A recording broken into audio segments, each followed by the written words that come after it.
Pues todo parece indicar que esas informaciones que reveló Carlos Loret de Mola en 2020, en el sentido de que Claudia Sheinbaum detestaba a Hugo López Gatell y tuvieron fuertes desencuentros, ¿qué digo desencuentros? Pleitos por el manejo de la pandemia que hizo López Gatell en aquellos años, son ciertos, puesto que no se ha visto ni una sola señal de que se le vaya a dar ni un huesito, así de chiquitito, en el gabinete de la futura presidenta. Como ven que ya se nombró al secretario de salud y no fue Hugo López Gatell, el que ya se veía y que en algún tiempo tuvo más poder que el propio Jorge Alcocer, que es el actual titular de salud, no le dieron el IMSS, no le dieron el IMSS Bienestar, no le dieron el ISSSTE, se fue para Martí Batres,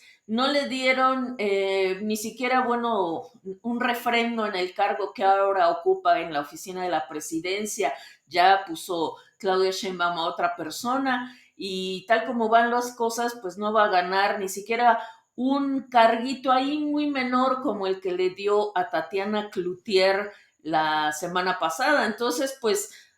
en efecto, podemos afirmar que tal como circuló en medios hace algunas semanas, Hugo López Gatell sufre de un veto impuesto por Claudia Sheinbaum y sería el único caso porque el presidente Andrés Manuel López Obrador ha hecho sugerencias aquí y allá que han sido aceptadas y como ven ustedes, de Hugo López Gatell no dijo nada jamás para recomendarlo, no lo invitó a las mañaneras, no dijo, ay, qué gran funcionario es, como sí lo hizo en lo peor de la pandemia. ¿Por qué? Pues porque tenía que justificar su decisión de haber puesto a ese inepto a cargo de la gestión sanitaria, que fue una cuestión negligente, criminal, terrible, que dejó cientos de miles de muertos que aún ahora no se han acabado de contabilizar de manera oficial. Pues el propio López Gatell se encargó de ello.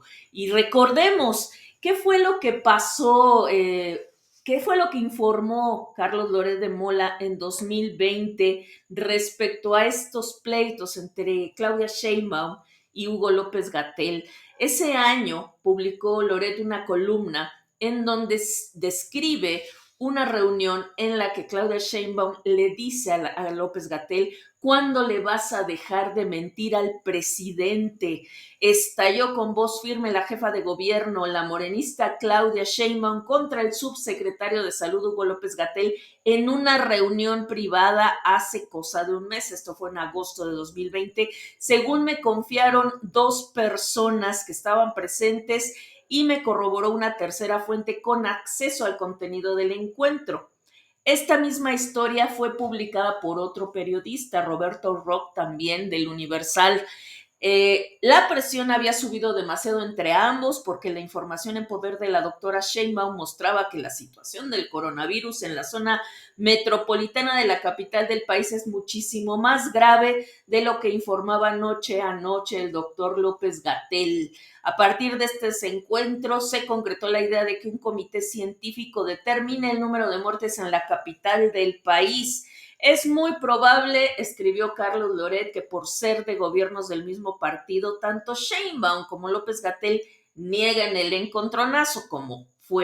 así como fue. Esto hacen siempre los políticos del mismo bando cuando se pelean y ha sucedido en todos los sexenios. Cada vez más personas de los equipos del subsecretario de Salud y de la jefa de gobierno resaltan las diferencias entre ambos. En la Ciudad de México siguen surgiendo los testimonios de renombrados doctores que hablan de una situación de guerra en los hospitales, intensivistas que declaran que se está muriendo demasiada gente, hospitales que reportan que ya no tienen ventiladores, imágenes de cadáveres apilados y embolsados, letreros de pase por el cuerpo de su familiar antes de las 6 o no respondemos, fotografías de pacientes con coronavirus que esperan en una silla que se desocupe una cama. El dato oficial de que las funerarias están trabajando a tope de su capacidad y hay que esperar hasta 36 horas para cremar cuerpo, y mientras López-Gatell y Obrador hablan de una curva que se aplana, domándose bajo control, listos para la reapertura. Poco de memoria respecto a lo que vivimos en aquel fatídico año del 2020, en lo más agudo, grave y catastrófico de la pandemia, mientras Hugo López-Gatell salía a dar cifras alegres y al interior, o eso es lo que dicen las versiones periodísticas del gabinete, Claudia Sheinbaum reclamaba a López-Gatell haber adoptado la estrategia llamada de inmunidad de rebaño, que es buscar que se contagie el mayor número de personas para que la población se haga resistente al virus, estrategia que fue un fracaso en México, como todos sabemos, y que también fue un fracaso en otros países que intentaron implementarla. La diferencia es que en otros países se corrigió en algún momento y en México se siguió adelante porque el presidente López Obrador, a pesar de que supo que se había equivocado al confiar en Hugo López-Gatell, no quiso corregir de cara a la población por no aceptar un error. Y lo mismo hizo Claudia Sheinbaum, que a pesar de que se haya peleado con Gatell en privado, nunca lo contradijo en público.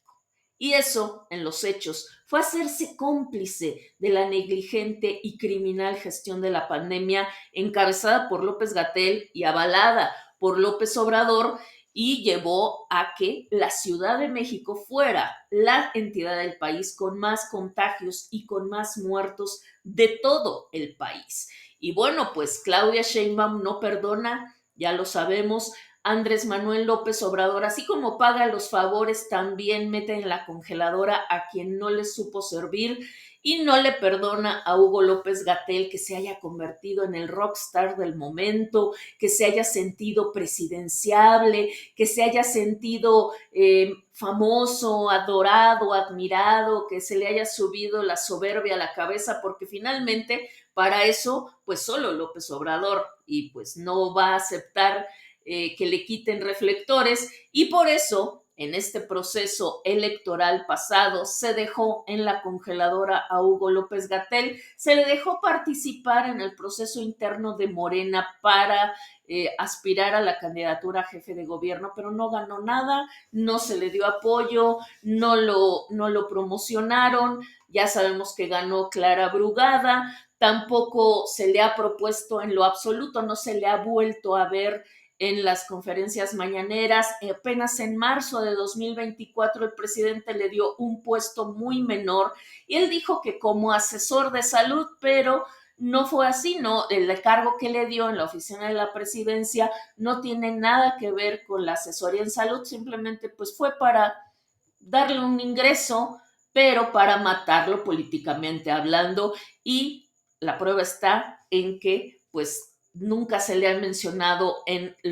las conferencias de los jueves donde Claudia Sheinbaum nombra a miembros de su gabinete. Y bueno, López-Gatell, nada tonto, ya desde octubre de 2022 que se dio cuenta por dónde iban los tiros, empezó a hacerle la barba a Claudia Sheinbaum. En esa ocasión, en octubre de 2022, cuando Claudia Sheinbaum dio su cuarto informe de gobierno en el Auditorio Nacional, ahí se presentó Hugo López-Gatell y dio declaraciones a la prensa en el sentido de que México estaba preparado para tener una presidenta mujer. Ese guiño que lanzó Hugo López-Gatell pues no le sirvió de nada, porque en 2023, ya en medio del proceso interno de Morena, a Claudia Sheinbaum le preguntaron que si llegaba el caso que fuera presidenta, invitaría a Hugo López-Gatell a ser parte de su gabinete, y ella, ya saben que es experta en evadir los temas,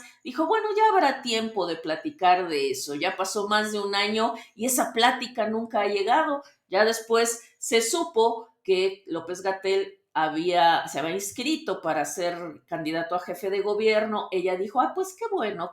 que participe. Todos son grandes perfiles. Ella mencionando a Clara Brugada, a López-Gatell, a Harfuch, y los metió en una misma canasta sin decantarse por nadie. Pero cuando perdió López-Gatell, pues no lo lamentó, no dijo nada. Es decir, ley del hielo absoluto de parte tanto de AMLO como de Sheinbaum. Y ese fue el triste destino del hombre, del criminal hombre que provocó cientos de miles de muertos y que se soñó llegar a la cúspide de la política mexicana. Ahora lo que nos falta, y lo digo con toda responsabilidad, es que se le haga pagar por todos sus crímenes cometidos durante la pandemia.